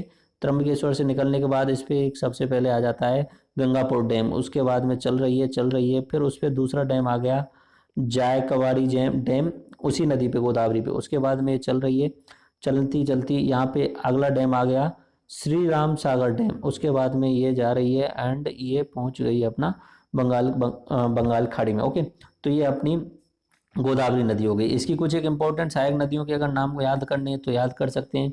देखो, एक तो मंजीरा नदी है, मंजीरा इसकी सहायक नदी है, एक है बेनगंगा नदी है, एक है इंद्रावती नदी है। ठीक है, ये 3-4 इंपॉर्टेंट हैं। उसके अलावा तो बहुत सारी आपको दिख रही होंगी, पूर्णा नदी दिख रही होगी, बरडा नदी दिख रही होगी, लेकिन इतना इंपॉर्टेंट नहीं है। बस इतना याद रखना कि साउथ में सबसे जो लंबी नदी है वो गोदावरी नदी। उसके बाद में अगला चलते हैं कृष्णा नदी, जिसपे विवाद चलता रहता है। कृष्णा नदी, ये कृष्णा नदी नियर जोर विलेज महाराष्ट्र से निकलती है, महाराष्ट्र में कोई जोर विलेज है वहां से निकल रही है एंड ये निकलने के बाद में महाराष्ट्र के बाद में कहाँ एंटर किया इसने, कर्नाटक में एंटर किया। कर्नाटक में एंटर करने के बाद में ये चलती गई और यहाँ पे जुराला रिजर्वायर बना हुआ है। उसके बाद में आगे जा रही है, कोई डैम बने हुए हैं 2-3। अब यहाँ पे जो सबसे इंपॉर्टेंट डैम बना हुआ है ये कृष्णा नदी पे बना हुआ है, Nagarjuna Sagar dam. Okay, Nagarjuna dam बना हुआ है। उसके बाद में ये जा रही है एंड ये कहाँ जाके गिर रही है, अपने बे ऑफ बंगाल में जाके गिर रही है। जगह का नाम है हमसला देवी, इस तरीके से नाम है कुछ जगह का, बट वो आपको याद नहीं रखना है। ओके, तो इसमें जो सबसे इंपॉर्टेंट बात रही वो नागार्जुन सागर डैम की बात रही, क्योंकि इसकी जो सर्वाधिक क्षमता है, सर्वाधिक 97 लाख एकड़ फीट के आसपास क्षमता है इसकी। ओके, इसकी कुछ एक सहायक नदियां आप ध्यान कर सकते हैं तो कर लीजिए। एक नदी है तुंगभद्रा, ओके, एक नदी है मूसी नदी जिसके किनारे हैदराबाद शहर बसा हुआ है। ओके, उसके अलावा और देख लीजिए, एक नदी है नीरा नदी है। ओके, भीमा नदी है, एक इंपॉर्टेंट नदी है भीमा, ये आ रही है जो ये वाली भीमा नदी, मैंने पहले ही बताया था। भीमा नदी, तुंगभद्रा नदी और मूसी, ये 3 तो आप याद ही कर सकते हो। उसके बाद अगला चलते हैं अपने कावेरी नदी पर। ओके, ये कावेरी नदी ताल कावेरी नामक जगह से निकल रही है कर्नाटक में। कर्नाटक के बाद में यहाँ पे इस पे कृष्णराजा सागर डैम बना हुआ है। उसके बाद में ये आगे चलती है और यहाँ पे मेघदातु प्रोजेक्ट अभी कंस्ट्रक्शन चल रहा है उसका, मेघदातु नाम से, ये बहुत इंपॉर्टेंट है मेघदातु। और ये कहाँ पे है, कर्नाटक के अंदर है। ओके, फिर यहाँ पे बॉर्डर बना रही है एंड बॉर्डर बनाने के बाद में ये एंटर कर गई है अपने तमिलनाडु में। तमिलनाडु में एंटर करने के बाद में ये इधर की साइड में बे ऑफ बंगाल में जाके अपना पानी छोड़ रही है। तो इसकी इंपॉर्टेंट सहायक नदी हो गई, एक है काबनी नदी, एक है भवानी नदी, एक है अमरावती नदी। और ऊपर की साइड में 2-3 इंपॉर्टेंट सहायक नदी है, सीमसा नदी है, उसके बाद में अर्कावती नदी है। अब ये रेड में जो आप देख रहे हैं वो डैम है, इंपॉर्टेंट है, लेकिन सबसे इंपॉर्टेंट है कृष्णराज सागर, ये अपनी कावेरी नदी पे कर्नाटक में बना हुआ है। और मेघदातु जो प्रोजेक्ट है ये जो है वो अभी अंडर कंस्ट्रक्शन है और ये अपने कर्नाटक में है। और कावेरी नदी पे सबसे ज्यादा विवाद चलते रहते हैं। ओके, कावेरी नदी का दोबारा से देख लीजिए, इसकी सहायक नदियां ऊपर से साइड में आ रही हैं, हेमवती, सिमसा एंड अर्कावती। नीचे की साइड में से लक्ष्मण तीर्थ, कावनी, भावनी और अमरावती। लक्ष्मण तीर्थ ये वाली नदी लक्ष्मण तीर्थ है, उसके बाद में कावनी, उसके बाद में भावनी ये वाली एंड देन अमरावती। ओके, अब आगे चलते हैं। अब ये नदी सुवर्ण रेखा नदी, ये कोई खास इंपॉर्टेंट नहीं है, रांची के पास में झारखंड से निकल रही है। और ये अपना सुवर्ण रेखा नदी अपना कौन कौन से राज्यों से बह रही है, झारखंड के बाद में वेस्ट बंगाल एंड उड़ीसा, ये यहाँ पे उड़ीसा में जाके बे ऑफ बंगाल में अपना पानी छोड़ रही है, इसकी सहायक नदियाँ आप देख सकते हैं। उसके बाद में बात करते हैं ताप्ती नदी की। ओके, तापी नदी या ताप्ती नदी यहाँ से निकल रही है, मुल्ताई बैतूल डिस्ट्रिक्ट है अपना एमपी के अंदर, वहाँ से निकल रही है। ओके, एंड ये अपना पानी जो है वो अरब सागर में छोड़ रही है, अरब सागर में छोड़ रही है। तो यहाँ पे दो डैम बने हुए हैं, एक हंटूर डैम है और उस पर उकाई डैम है, इंपॉर्टेंट नहीं है। ओके, अब देख लीजिए एक दोबारा से पूरा मैप देख लीजिए। नदियों की बात चल रही है तो एक बार फिर से दोबारा से आपको बता देता हूँ मैप में। ये पूरा सिस्टम जो बताया था मैंने, इंडस नदी तंत्र बताया था, ये वाला जो तंत्र बताया था मैंने, गंगा नदी तंत्र बताया था, ये वाला जो तंत्र बताया था मैंने अपना ब्रह्मपुत्र, इधर की साइड में एक बराक अलग से नदी बताई थी। ओके, और जब ये गंगा नदी अपना पानी जब छोड़ने वाली होती है तो दो तीन पत्रिकाओं में बढ़ जाती है। एक जैसे ये वाला हिस्सा हो गया, ठीक है, ये वाला हिस्सा जो है गंगा नदी का है, ये हुगली नदी का हिस्सा कहलाता है पश्चिम बंगाल में। उसके बाद में इधर जाने पे पद्मा नाम हो जाता है। ओके, और जब ब्रह्मपुत्र नदी उसमें आगे मिल जाती है, ब्रह्मपुत्र नदी जब मिल जाती है तो उस नदी का नाम हो जाता है जमुना नदी। ओके, तो ये ब्रह्मपुत्र और गंगा, ब्रह्मपुत्र गंगा और अपना सिंडस वाला क्षेत्र हो गया, एमपी से निकल रही है और अरब सागर में गिर रही है। इस तरीके से ताप्ती, ऊपर से नीचे मैंने बताया था महागोदान, तुंग पे कावेरी, महानदी की एक सहायक नदी तेल नदी, और सुमड रेखा नदी झारखंड और वेस्ट बंगाल की है। और ब्राह्मणी नदी मैंने आपको बताया था, ब्राह्मणी नदी जो है अपना छत्तीसगढ़ से निकलती है, उसके बाद झारखंड और उड़ीसा में होती रहती है। ओके, महागोदान, गोदावरी नदी सबसे लंबी नदी है साउथ की, गोदावरी नदी। ओके, उसकी सहायक नदियां हैं इंद्रावती, बारंगाल, इस तरीके से उसे। उसके बाद कृष्णा, कृष्णा नदी ये जा रही है, निकल कहाँ से रही है, महाराष्ट्र से निकल रही है, महाराष्ट्र के बाद कर्नाटक, कर्नाटक के बाद तेलंगाना और उसके बाद में अपना आंध्र प्रदेश। तो कृष्णा की सहायक नदी है भीमा, तुंगभद्रा, ये दो इंपॉर्टेंट नदी हैं। उसके बाद में पेन्नार नदी, उसके बाद में कावेरी नदी।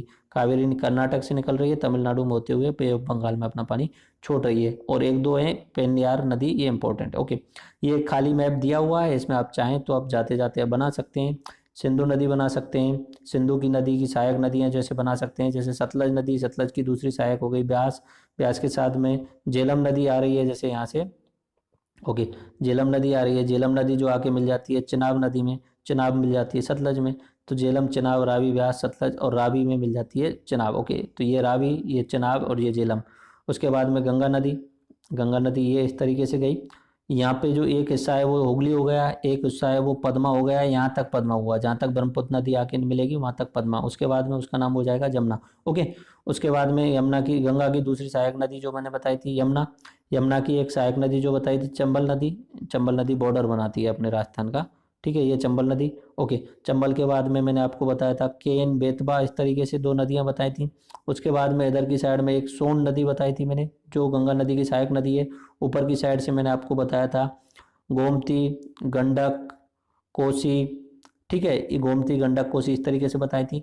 उधर की ऊपर साइड से ब्रह्मपुत्र नदी जो बताई थी, वो एंटर करने के बाद में ब्रह्मपुत्र नदी इस तरीके से अरुणाचल प्रदेश, असम, असम के बाद में यहाँ पे एंटर करती है। तो यहाँ पे इस नदी का नाम हो जाता है पद्मा, यमुना, यमुना नदी, यमुना हो जाता है, जमुना बोलते हैं वहाँ पे इसे, जमुना, बांग्लादेश में जमुना बोलते हैं इसे, जमुना, ठीक है। और यहाँ तक इसका नाम होता है पद्मा, और यहाँ तक इसका नाम होता है गंगा। ओके, एंड ऊपर से यहाँ से एक नदी आ रही है तीस्ता नदी, तीस्ता नदी, एंड उसकी सहायक नदी है रंगित नदी। उसके अलावा यहाँ से ऊपर से एक नदी आ रही है रेडक एंड मानस नदी, दो नदी आ रही हैं। इधर की साइड से मैंने आपको बताया था लोहित, और लोहित की सहायक नदी देवांग नदी, एंड इधर की साइड में आपको बताया था बराक नदी, ठीक है। उसके बाद में मैंने बात की थी इधर की साइड में नर्मदा, नर्मदा के बाद में ताप्ती, एंड देन आफ्टर बात की गई थी गोदावरी, महानदी से बात की थी, महागोदान, कृष्ण, तुंग पे कावेरी, महानदी, गोदावरी, गोदावरी सबसे लंबी नदी बताई थी मैंने, ठीक है, महानदी, गोदावरी, कृष्णा। तो ये अभी इसमें से डिवाइड नहीं किया हुआ है, यहाँ पर तेलंगाना भी है और आंध्र प्रदेश भी है। ओके, कृष्णा, कृष्णा की सहायक नदी है तुंगभद्रा। उसके बाद में पेन्नार, पेन्नार इस तरीके से पेन्नार, एंड उसके बाद में कावेरी। तो इस तरीके से मैंने सारी नदियाँ आपके लिए बता दी हैं, और ये आप पीडीएफ नीचे डिस्क्रिप्शन में आपको मिल जाएगा, वहाँ से डाउनलोड कर लेना, और आपको सारी की सारी नदियाँ समझ में आ गई होगी। ये की थी कि इस लेक्चर के बाद में आपको कहीं भी किसी भी तरीके से नदियों को पढ़ने की ज़रूरत नहीं पड़े, सारी की सारी नदियों को फुल डिटेल के साथ में कराया मैंने आपके लिए। इस लेक्चर का पीडीएफ नीचे डिस्क्रिप्शन से डाउनलोड कर लेना, जितना हो सके हर इमेज पे 2, 4, 5 मिनट देना, लाइफ टाइम इंपॉर्टेंट है ये आपके लिए, पूरी ज़िंदगी काम आने वाला है ये लेक्चर। पूरा डिटेल से पढ़ लेंगे तो नदियाँ आपको कभी याद करने में प्रॉब्लम